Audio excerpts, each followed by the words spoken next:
다음에 그거에 대해서 지금 아직 기본적인 조사만 다들 하신 거잖아요. 그러니까 이제 나왔으니까 만약에 다음 주는 이제 각 조별로 어떻게 진행할 건데 그 조별로 지금 얘기를 한 다음에 저한테 좀 말씀해 주시면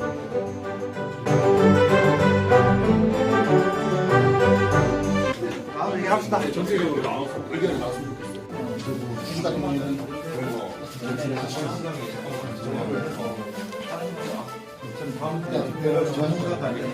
저희 같은 경우는 하나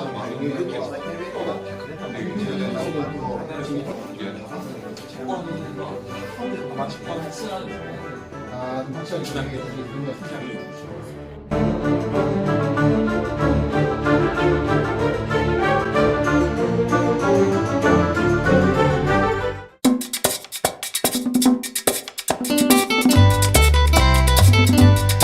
Voy a cantar esta canción con mucho cariño de 가계 mi 부채 같은 경우에는 진짜 순전히 가계가 부담하고 있는 건데 은행에서 가계 부채를 신용만으로 대출하는 것은 아니고 은행도 이제 담보를 받습니다. 그래서 주택담보대출 같은 경우에는 주택이 일단 담보가 되고요. 그런 담보율을 나타내는 지표는 LTV라고 해서 지금 현재 은행 같은 경우에는 LTV를 한 5-60%까지 보고 있습니다.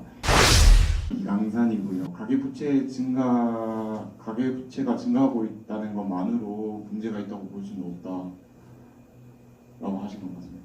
맞습니다. 그 부분이 이해가 안 돼요. 왜냐면 제가 말씀드렸던 게 이제 어떤 부분이냐면 가계부채가 이제 실제로 그 안에 어떤 이유로 뭐 가게들이 대출을 받았는지 보면 보통 주택담보대출이 가장 많고 아니면 우리나라 같은 경우는 전세라는 제도가 있기 때문에 전세자금 대출까지 포함하면은 이제 거의 다 이제 부동산 관련 대출이 가계부채를 구성하고 있는데 가계부채가 늘어날 수밖에 없는 게 부동산 가격이 떨어지지 않고 있잖아요. 그러니까 자산이 약간 하방 경직성이 있기 때문에 자산 가격이 오르면 이제 가게들도 부동산을 구입할 때 받는 대출 금액이 늘어날 수밖에 없겠죠. 그리고 아니면은 뭐 원래는 자가를 보유하지 않았던 가게들이 실제로 이제 자가를 점점 보유하게 되면 국제적으로도 그렇고 우리나라도 그렇고 자가 보유율이 점점 늘어나고 있기 때문에 이제 대출을 안 받았던 사주들도 이제 더 은행에서 대출을 받게 되고 그런 측면에서 가계부채가 늘어나는 그런 거는 저는 가계부채가 떨어진다는 게 우리나라한테 좋은 영향인지 그게 오히려 아닐 수도 있다는 거죠. 그리고 한 가지만 더 DSR 이게 뭐 가처분 소득 대비 원리금 상환 비율이죠. 그게 아까 뭐 상승하고 있고 그래서 뭐 40%가 됐습니까? 네네. 이 정도면 높다 하셨는데 그러면은 주변국이나 뭐 일본이나 뭐 그런 데는 한 어느 정도 됩니까? 제가 주변국의 DSR은 알지가 못하는 게 보통 LTV로 판단을 하고 있기 때문에 DSR은 저희가 그러니까 주택담보대출 외에 신용대출을 더 추가적으로 보기 위해서 우리나라에서 도입한 지표이고요. 물론 외국에서도 DSR을 보지 않는 것은 아니지만 제가 지금 비율이 어느 정도 되는지 그거까지는 잘 모르겠습니다. 네, 제가 DSR이 높다고 말씀드린 거는 사실 저희 개인적인 판단인데 예를 들어서 제가 직장에서 일을 해서 1년에 100을 벌었는데 그 중에서 제가 자가를 보유하기 위해서 주택담보대출을 은행으로부터 받았고 그 원리금을 상환하는 데 40이 들어갔다는 게 물론 원금 상환도 포함이 되어 있지만 그러면 이제 가처분 소득에서 거의 절반 정도가 이제 주택과 관련된 소득으로 나가는 거잖아요. 그 외에 이제 은행 가게가 소비해야 되는 부분들도 있고 저축도 해야 되는데 그런 부분이 고려되지 않은 채로 한 반 정도가 나가니까 이 정도면 좀 높지 않나라고 생각합니다. 그럼 높은 건 안 좋은 건가요? 그러니까 높은 게 안 좋은 물론 좋은 점도 있죠. 왜냐하면 당연히 가게는 자가를 보유하고 싶어하고 그렇기 때문에 원금도 갚고 원리금도 갚아야 되는데 뭐 좋고 나쁨의 문제라기보다는 그 수준이 높다고 저는 말씀드립니다.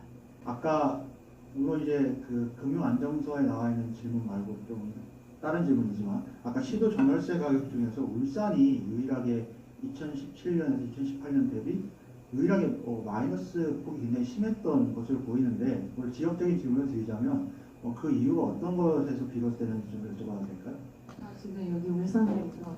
울산이 항상 그 지역별로 지금 전월세나 매매 가격 상승률을 봤을 때 울산이 지금 항상 꼽히고 있는데 이게 아무래도 그 부동산 경기가 실물 경기랑 거의 비례하게 나타나고 있기 때문에 지금 아무래도 울산에 이제 기초하고 있는 그런 산업들이 침체된 것과 지금 같은 맥락입니다. 그래서 지금 거의 울산, 부산 이런 대구? 네, 울산, 부산이 지금 가장 뭐 손에 꼽히게 뭐 뉴스에도 나오고 그런 실정입니다. 최근에 미국 채권 단기금리 역전으로 아래 공포가 되게 대두되고 있는데 혹시 한국 경제 어떻게 될지 개인적인 생각이 상당히 어려운 질문인데 그 아래 공포라는 게 침체가 리세션이 올 수 있다는 공포인데요. 장단기 금리가 역전된 게 사실 거의 흔치 않은 일이거든요. 기존 과거 시기를 봤을 때 미국의 장단기 금리가 역전됐다는 것은 이제 미래에 대해서 굉장히 어떻게 보면 비관적으로 보는 것과 가깝기 때문에 아래 공포라는 말을 하고 있는데 제가 최근에 본 이제 뭐 한국은행의 입장으로는 R까지는 아니다 뭐 이런 식으로 말을 하더라고요. 사실 이런 거는 미래에 대한 내용이기 때문에 누가 뭐 이렇다 저렇다 할 수 있는 건 아니고 미래에 대해서 알 수 있는 것도 아니고 물론 저도 그냥 개인적인 판단이지만 그 R을 결정하는 것은 아마 우리 입장에서는 우리나라의 문제가 아니기 때문에 미국이나 뭐 중국의 약간 대외적인 부분 무역 분쟁도 물론 원인이 될 수가 있고 약간 지금 전 세계적으로 약간 침체에 가까운 경제 성장률을 보이고 있어서 이게 좀 그런 장단기 금리가 그런 부분을 보여주고 있긴 합니다.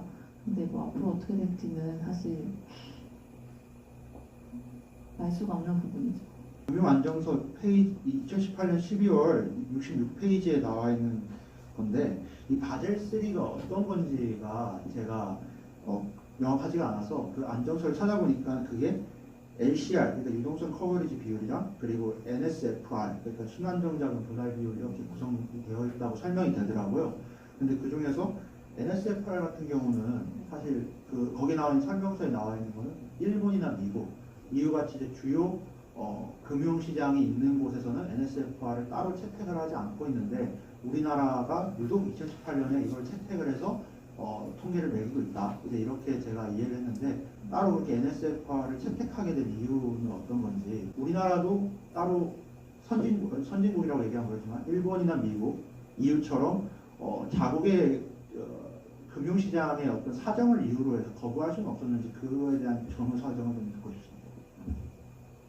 되게 쉬운 깊은 질문을 해주셨는데 저 사실 제가 작년부터 지금 여기 있었는데 작년에 갑자기 NSFR이 생겼더라고요. 그래서 저는 이건 새로운 비율이네 뭐 이 정도까지만 알고 있었는데 그런 전후 사정이 있는지 저는 지금 알았습니다. 그래서 제가 그 바젤 3에서 물론 그 두 가지 비율뿐만이 아니고 여러 가지 뭐 건전성 지표나 자본 적정성 지표들을 산정을 하고 있는데 아무래도 우리나라에 도입된 거는 사실 다른 나라 전후 사정과는 우리나라가 조금 다른 경향이 아무래도 저희가 굉장히 외국 사정에 취약한 위치에 있고 사실 제가 그거에 대한 답변을 드리기는 지금 제 지식이 부족해서 어려울 것 같은데 올해 같은 경우에 IMF에서도 저희가 실제로 뭐 말씀드렸던 스트레스 테스트나 그런